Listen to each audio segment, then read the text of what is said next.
Bitcoin has been declared dead hundreds of times, yet it's still here. No CEO, no company, no government backing.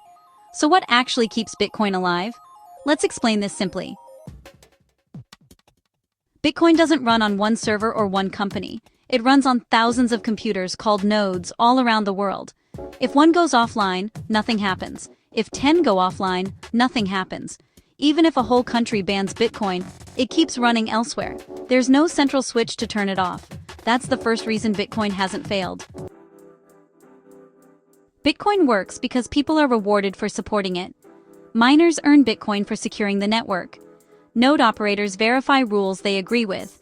Developers improve Bitcoin because they believe in it. Users hold Bitcoin because it protects their savings. Everyone involved has skin in the game. If Bitcoin breaks, they lose, so they protect it. That incentive system keeps Bitcoin alive. Bitcoin doesn't change because someone powerful wants it to. Its rules are simple and strict. Only 21 million coins. Transactions must be verified. No one gets special treatment. If someone tries to change the rules, the network rejects it. This predictability builds trust. And trust is why Bitcoin survives bear markets, crashes, and criticism.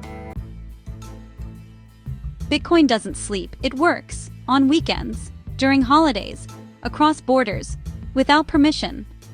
As long as the internet exists somewhere, Bitcoin exists. This global, always-on nature makes it extremely hard to kill. Bitcoin has survived market crashes, exchange collapses, government bans, media attacks. Each time weak players fail, but Bitcoin itself keeps running.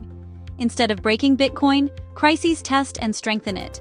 That's why it's still here after more than 15 years.